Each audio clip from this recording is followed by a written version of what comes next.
Laskana police station के हद विस्तार में तांत्रिक विधि के बहाने चीटिंग यानी छीतर-बिंडी का बनाव सामने आया है।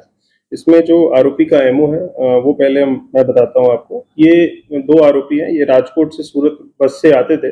और सूरत के अलग-अलग विस्तारों में ये घूमते थे और जो उम्र लायक महिला और पुरुष जो भी है उनको आइडेंटिफ़ाई करते पहले और उसको ये बोलते कि रामपीर के मंडल में खाने के लिए आपको आमंत्रण दिया जाता है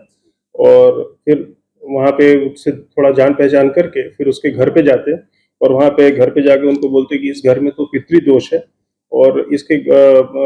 उनको जैसे पता चलता बातचीत में कि कोई घर में बीमार है तो उन्हीं के घर में टारगेट करते हैं और बोलते हैं घर में पितृदोष है और इसमें इसलिए लोग बीमार रहते हैं क्योंकि ये पितृदोष जब तक खत्म नहीं होगा जब तक कोई हवन या फिर इस तरह से विधि नहीं होगा।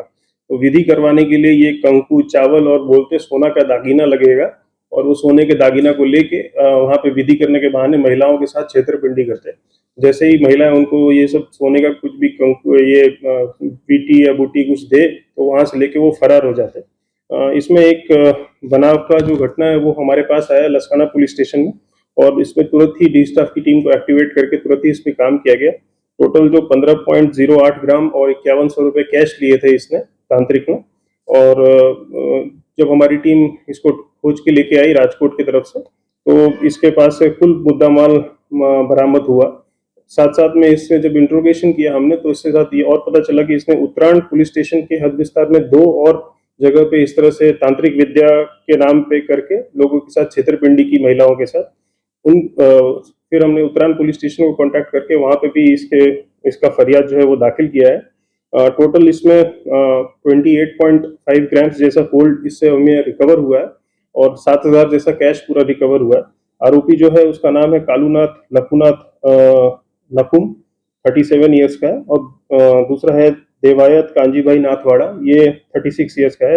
ये दोनों राजकोट के हैं और सूरत को टारगेट करके यहाँ पे आते थे ये काम करने के लिए। लोगों से मैं यही निवेदन करता हूँ कि काइंडली इन सब चीज़ों में ना पड़े। जो भी आपको अगर कोई भी बीमारी है कोई भी चीज़ है तो साइंटिफिकली उसका इलाज कराएं, डॉक्टर्स के पास जाएं। सूरत शहर पुलिस आपको अगर किसी तरीके से कोऑर्डिनेट करना हो तो उसमें भी हम आपको मदद करेंगे और कभी आपके साथ अगर ऐसा कोई इंसिडेंट होता है तो आप तुरंत पुलिस को रिपोर्ट करें। हम आपका जो भी नुकसान हुआ है उसको वापस दिलाने का प्रयास करें। सर पूछताछ के दौरान जो है ठगी और विधि के नाम पर जो ये पैसे वसूलता था या फिर कोई ज्वेलरी ये लोग एकत्रित कर रहे थे, इसके पीछे का वजह क्या अब तक बताया उसने, क्यों ये लोग ऐसा करते थे? ये इसलिए करते थे, ये जानते थे कि कुछ लोग जो कि कुछ क्रॉनिक डिजीजेस होती हैं जो मतलब कि जो कि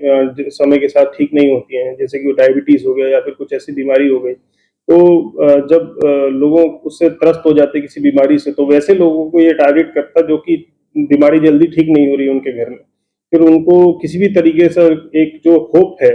होप दिला के कि भाई आपको ये तांत्रिक विद्या से आपका ठीक हो जाएगा और हमने पहले भी ठीक किया है, तो वो होप दिला के ये उनको छेतर-पिंडी करते थे उनके साथ और मेन मोटिव है ये पैसा जो है इनकम जो इससे जनरेट करते थे वो। अभी हमने प्राथमिक पूछपरछ ही किया है। अभी गुजरात के कहाँ-कहाँ राजकोट में इन्होंने कहाँ किया है या सूरत शहर में और कहाँ-कहाँ किया है ये भी हम आइडेंटिफाई कर रहे हैं और अगर कोई बड़ा नेटवर्क या गैंग इसमें सामने आता है उसके खिलाफ भी हम एक्शन लेंगे। नहीं, दोनों जेंट्स ही हैं और अलग-अलग लोग टारगेट करते हैं। ये जनरली जैसे कि किसी से मंडल में मिले, भोजन या सब उसमें मिले, खाने के कार्यक्रम में मिले तो बातचीत करने लगे कि भाई मतलब जिस हमारे घर में ऐसा चल रहा है वैसा चल रहा है, आइडेंटिफाई कर सोसाइटी में पता कर लिया या कहीं उस तरीके से आइडेंटिफाई कर लिया कि भाई इसके घर में लोग बीमार रहते हैं या फिर कोई बीमार है, किसी को बहुत सीरियस इलनेस है, उन लोगों को ये टारगेट करते थे। ये टाइम लेके टारगेटिंग करने का प्रावधान था।